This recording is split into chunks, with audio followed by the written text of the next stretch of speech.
అరే మన ఇంటర్ అయితే అయిపోయిందిరా. నెక్స్ట్ మరి ఏం చదువుకుందాం, ఏంది ఏం కథ, ఏం చేద్దాం అనేది ఒక్కొక్కరు చెప్పుర్రా.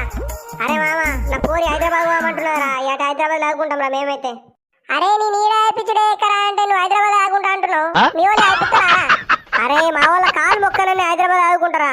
మా పోరి ఆడికే పోమంటున్నారా? అస్సలు ఇంటలేదు. ఏ మామాయి చదువుడు గీడు నాతో కాదురా, నేను దుబాయ్ పోదాం అనుకుంటున్నారా. అరే మినిమం డిగ్రీ ఉండాలిరా, మళ్ళీ అప్పటికి లగ్గం ఎట్లయితే అనుకుంటున్నావురా? లగ్గం కాదురా, మినిమం డిగ్రీ అని ఉండాలా. అరే దుబాయ్ కు వచ్చిందంటే ఓడిస్తారా పిల్లని, పిల్లలు దొరకర్రా, మళ్ళీ అప్పటికి నీకే ఇబ్బంది అయితే నీ ఇష్టం. ఏ రాయేసి అలకట్ పడట్రా దుబాయ్ లా విజయలు ఉన్నాయట రెండు మూడు. నువ్వు అత్తంటే నువ్వు కూడా రారా పోదాం. ఏక దుబాయ్ కి పోయి ఏం పోతావు మామ, పోతే అమెరికా పోవాలా మంచిగా చదువుకొని. ఏమంటారా? అరే నేను ఇలా పోయి Nirmal Vashishta degree college join అవుతారా? మీరు అత్తంటే రండి లేకుంటలేరా చేయని మీ సోబత్ మంచిగా లేరా? అరే మంచిగా నిర్మల్ కాలేజ్ చేసుకుంటా మంచి ఎంజాయ్ చేద్దాం రా. మీరు చెడ్డి దోస్తారా ఇట్లా మధ్యలో ఇసబెట్టి పోతే ఎట్లారా? మీరు ఉంటారనుకున్నారా? ఇట్లా ఇసబెట్టి పోతే అస్సలు అనుకోలేరా? సరే మామ నేను కూడా దుబాయ్ పోనరా, ఇక బంద్ చేసుకుంటా. సప్పుడాక కాలేజ్ చేస్తారా నీతో నిర్మల్?